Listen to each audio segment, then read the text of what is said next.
Good morning. आज हम पढ़ेंगे मेंसुरेशन।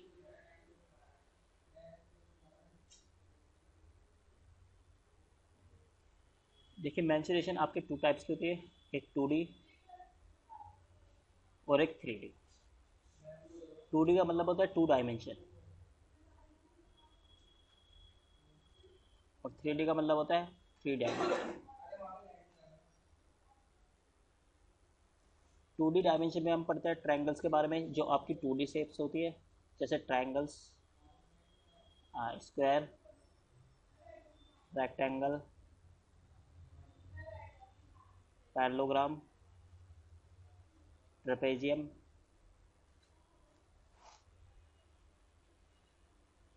और रोम्बस। और 3D डायमेंशन में हम पढ़ते हैं सिलेंडर, जो आपकी 3D शेप्स होती है, कोन, स्फीयर, फ्रस्टम और पिरामिड्स वगैरह।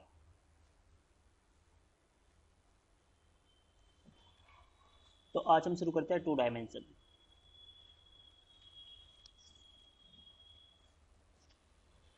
ठीक है, 2 डायमेंशन में सबसे पहले ट्रायंगल्स।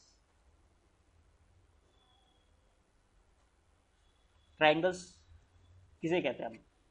ट्रायंगल्स होता है एक close figure bounded by 3 straight lines. एक आपकी एक बंद फिगर होनी चाहिए जो 3 लाइन से कवर होनी चाहिए। जैसे ये आपका ट्रायंगल होता है, इसमें 3 साइड होती है, ए बी सी, और 3 एंगल होते हैं, 1 2 3। यहाँ पर तीनों एंगल का सम होता है 180 डिग्री।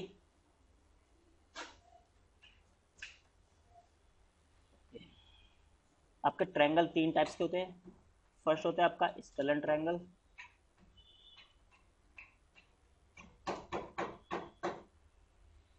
सेकंड होता है आपका आइसोसेलेस, और थर्ड होता है आपका इक्विलेटरल ट्रायंगल। स्केलन ट्रायंगल वो ट्रायंगल होता है जिसमें तीनों साइड्स डिफरेंट होती है। आइसोसेलेस ट्रायंगल होता है आपका कम से कम 2 साइड आपकी इक्वल होनी चाहिए।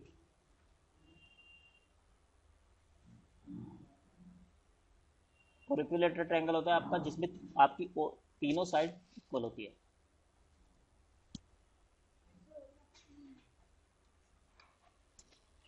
तो मेंसुरेशन में हम सबसे पहले पढ़ेंगे एरिया ऑफ ट्रायंगल के बारे में।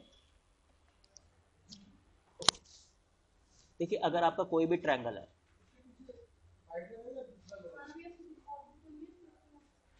और इसकी तीनों साइड्स गिवन है ए बी सी, तो एरिया कैसे निकालेंगे? सबसे पहले निकालते हैं हम एस निकालते हैं हम ए प्लस बी प्लस सी अपॉन 2, जो होता है हाफ ऑफ पेरीमीटर।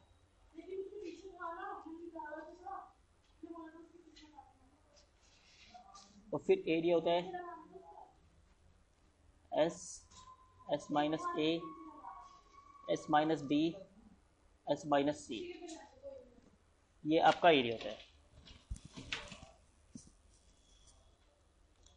देखिए, जैसे एक एग्जांपल लेते हैं, एक ट्रायंगल लेते हैं जिसकी साइड्स है 5 6 एंड 7।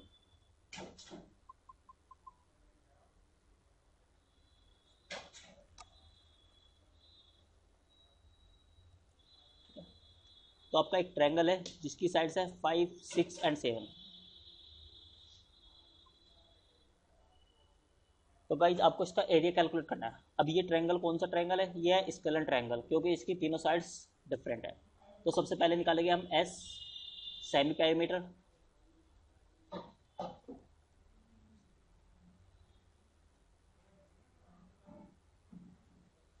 तो आपका सेमी पेरीमीटर आया आपका 9। तो आपका एरिया हो जाएगा S S minus A S minus B and S minus C. तो आपका एरिया हो जाएगा 9 इंटू 4 इंटू 3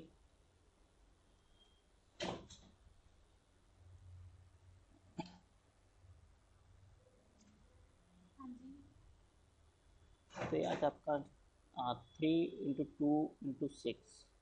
तो आपका एरिया हो जाएगा 6 इंटू रूट 6 सेंटीमीटर स्क्वायर।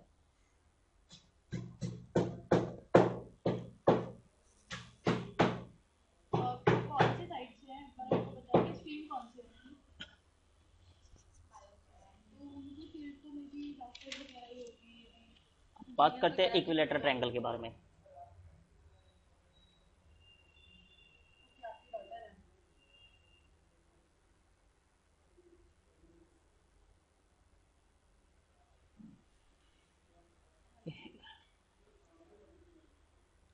देखिए अगर आपके पास कोई भी इक्विलेटरल ट्रायंगल है जिसकी साइड्स है ए सेंटीमीटर,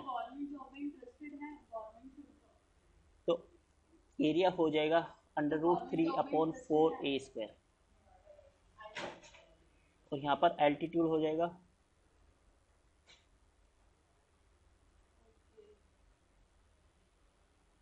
√3/2a।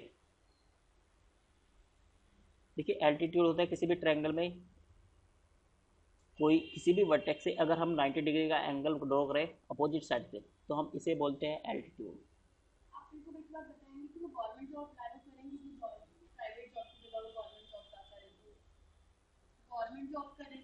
देखिए सपोज कीजिए आपको एक इक्विलेटरल ट्रायंगल का एरिया निकालना है जिसकी साइड है 10 सेंटीमीटर। ये एक आपका इक्विलेटरल ट्रायंगल है, इसकी साइड है 10 सेंटीमीटर, तो आपका एरिया हो जाएगा √3/4a²।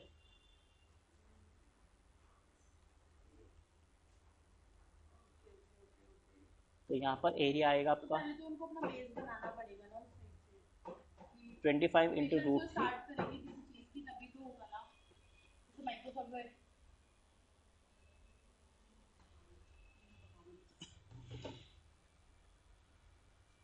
देखिए अब हम बात करते हैं ट्रायंगल के incentre, circumcentre, orthocentre and centroid के बारे में। तो अगर आपका कोई भी ट्रायंगल है, अगर हम किसी भी वर्टेक्स से मीडियन डालें,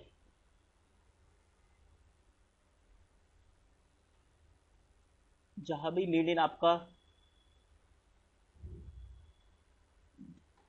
जिस भी पॉइंट पर तीनों मीडियन कट करती है उसे हम बोलते हैं सेंट्रोइड।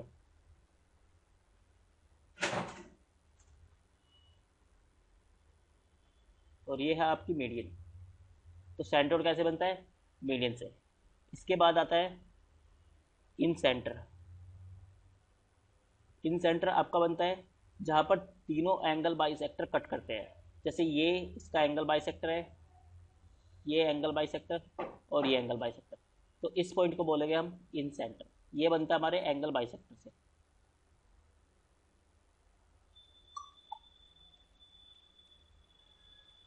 अब बात करते हैं ऑर्थो सेंटर। ऑर्थो सेंटर होता है जहां पर तीनों एल्टीट्यूड कट करते हैं। जैसे इस पॉइंट से अगर मैं इस पे एल्टीट्यूड डालूँ, ये फिर इस पॉइंट से इस पे एल्टीट्यूड और फिर इस पॉइंट से यहाँ पर एल्टीट्यूड, तो ये आपका बनता है ऑर्थो सेंटर। और लास्ट में आता है सरकम सेंटर। सरकम सेंटर होता है आपका जहाँ पर तीनों परपेंडिकुलर बाइसेक्टर कट करते हैं। जैसे इस साइड का परपेंडिकुलर बाइसेक्टर ये हो जाएगा, इस साइड का ये और इस साइड का ये, तो ये होता है आपका सरकम सेंटर।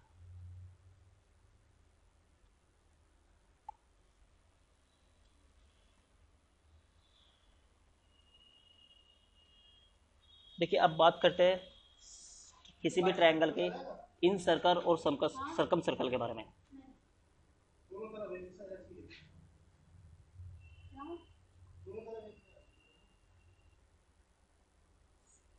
देखिए अगर कोई भी इक्विलेटरल ट्रायंगल है तो उसका इन सर्कल कैसे बनता है? इन सर्कल का मतलब है कि उस सर्कल का जो सेंटर होगा उसे बोलेंगे हम इन सेंटर। और आपका इन सेंटर कैसे बनता है? जहां पर तीनों एंगल बाइसेक्टर कट करते हैं। मतलब ये आपका इन सर्कल हो जाएगा और ये ऐसे बनता है। गाइस जो ये आपके एंगल बाइसेक्टर है, ये इक्विलेटरल ट्रायंगल में परपेंडिकुलर बाइसेक्टर भी यही बनता है, तो यही आपका सरकम सेंटर भी हो जाएगा। तो ये आपका होगा सरकम सर्कल। अब आपको बताना है ratio of circumcircle, ratio of area of circumcircle to the ratio of area of incircle. तो वो आपका हो जाएगा 4/1। और रेडियस ऑफ सर्कम सर्कल, आपको रेडियस ऑफ इन सर्कल हो जाएगा आपका 2/1।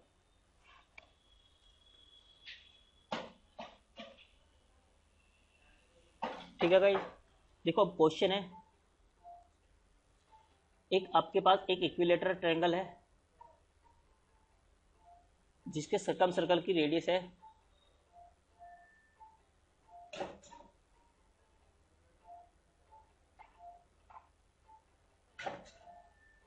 आपको गिवन है 10 सेंटीमीटर।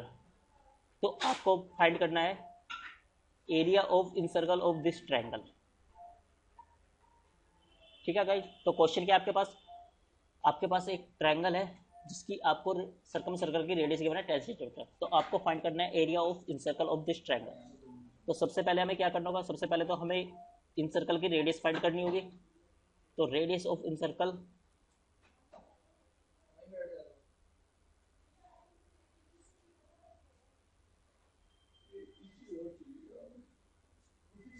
आपको रेडियस ऑफ इन सर्कल और रेडियस ऑफ सर्कम सर्कल का रेशियो होता है 1:2। आपको radius of circum circle given है, तो रेडियस ऑफ इन सर्कल क्या आएगी आपके पास 10/2, ये हो जाएगी आपके पास 5। अब आपको रेडियस पता है तो एरिया कैसे निकालोगे आप, area is equal to pi r square. तो ये हो जाएगा पाई इंटू 5 तो आपके पास एरिया आ जाएगा 25 पाई सेंटीमीटर स्क्वायर। तो देखो आप रेडियस ऑफ इन सर्कल और रेडियस ऑफ सर्कम सर्कल के रेशियो की वजह से आप इन सर्कल का एरिया फाइंड कर सकते हैं। ठीक है गाइस।